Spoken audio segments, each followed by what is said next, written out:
Sekarang, apakah pada pemilu yang lalu itu tidak terjadi kecurangan? Bahkan 3 hakim MK itu gak bisa membohongi diri mereka. Mereka menyatakan ini terjadi kecurangan yang TSM, terstruktur, sistematif, masif. Konon tadinya 4 Pak yang menyatakan itu, yang 1 masuk angin.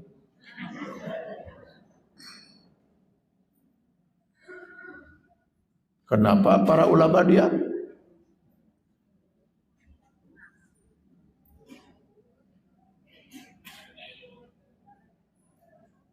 Tidak mengertikah para ulama apa akibatnya kalau seandainya terjadi kecurangan?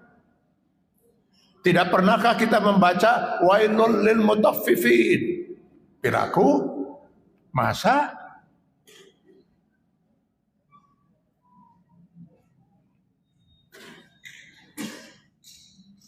Para ulama tidak tahu bahwa dalam setiap pemilu, pilkada dan lain sebagainya itu terjadi sogok menyogok?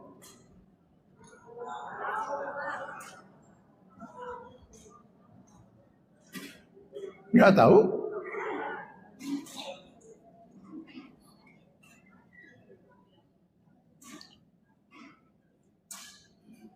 Tidak tahu kalau sogok menyogok itu apa akibatnya? Kata Rasulullah, la'anallahu rasi wal murtasi. Allah melaknat yang menyogok dan yang disogok. Dibiarkan umat dilaknat oleh Allah.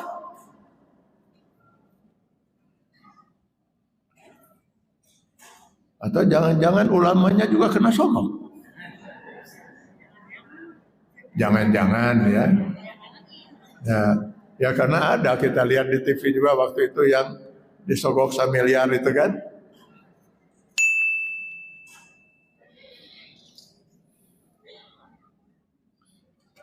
Saya tidak dalam posisi ingin menjelek-jelekan siapapun, apalagi seorang ulama yang harus kita hormati. Tapi ini kewajiban kita untuk saling mengingatkan, Pak.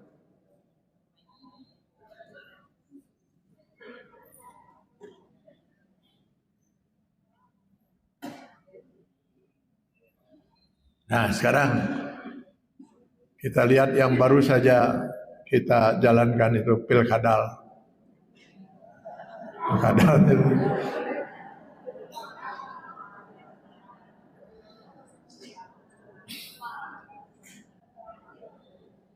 Sekarang pertanyaan saya, ketika Bapak Ibu punya seorang anak gadis dilamar oleh seorang pemuda, apa yang paling pertama akan Bapak Ibu tanyakan pada anak gadis Ibu?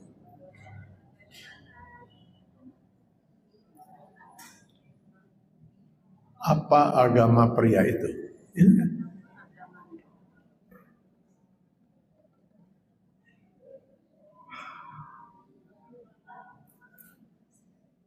Itu kan? Pasti itu. Pasti itu kita sebagai seorang muslim, apa agama dia? Ketika anak gadis ibu itu kemudian mengatakan dia bukan muslim, maka bapak ibu akan mengatakan singkirkan itu dari calonmu.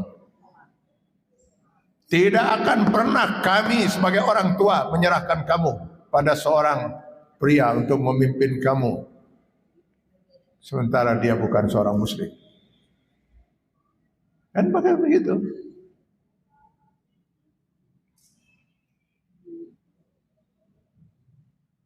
Sebab kalau sampai akhirnya terjadi pernikahan itu, maka pernikahan tersebut wujuduhu ka'adamihi, keberadaannya sama dengan tidak adanya. Maka anak gadis kita, na'udzubillah, kalau menikah dengan laki-laki non-muslim, itu artinya dia akan berzina seumur hidupnya. Jelas itu prinsip itu. Gak ada perbedaan di antara para ulama. Karena sangat jelas sekali Allah menyatakan itu di Al-Baqarah 221. Kenapa Islam tidak pernah membenarkan seorang wanita menikah dengan laki-laki yang bukan muslim? Karena dalam prinsip Islam, seorang suami itu adalah pemimpin tertinggi dalam rumah tangga. Ar-rijalu qawwamuna 'alan nisa.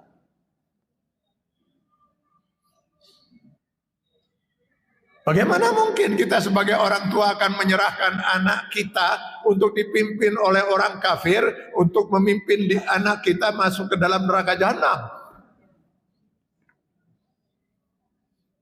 Tidak mungkin, Pak. Pertanggungjawaban kita di akhirat bagaimana di hadapan Allah Subhanahu wa taala? Ya kan?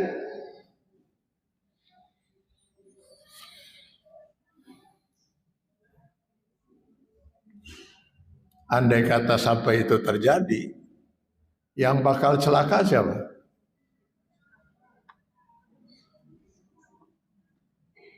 Ya, paling korbannya cuma si anak. Lalu kemudian anak-anak mereka. Ya paling 2-3 orang lah anaknya jadi korban juga. Loh, bapaknya kafir. Kan gak mungkin si bapaknya yang kafir itu akan membimbing dia untuk menjadi seorang muslimah yang taat.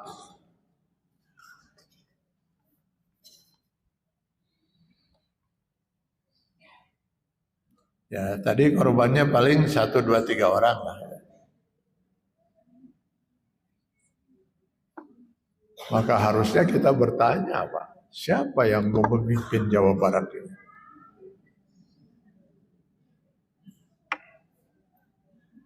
Salah kita di dalam menentukan pilihan. Yang korban bukan 1-2-3 orang, 10 juta masyarakat Jawa Barat. Harusnya kita mulai bertanya dari calon-calon yang ada itu, mana calon yang mendekati Islam? Pertama kita tanya dulu, beragama enggak?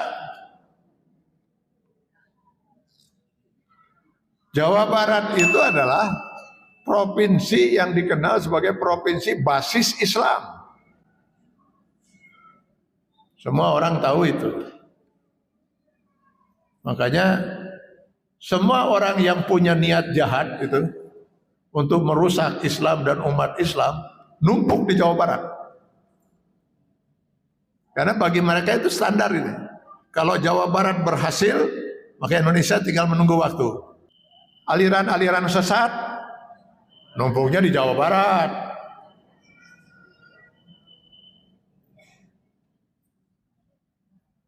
Saya pernah dapat catatan itu.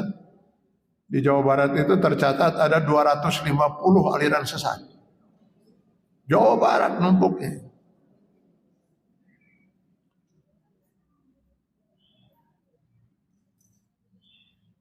Pusat Syiah, gerakan Syiah, Jawa Barat, bahkan Bandung. Semua yang punya maksud lain itu, ingin merusak Islam, ingin merusak umat Islam, itu mereka akan berjuangnya di Jawa Barat.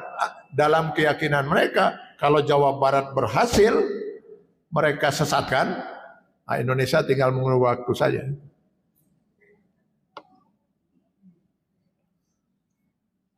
Maka Jawa Barat ini harus kuat. Yang memimpin Jawa Barat harusnya orang yang benar-benar mewakili umat Islam di Jawa Barat.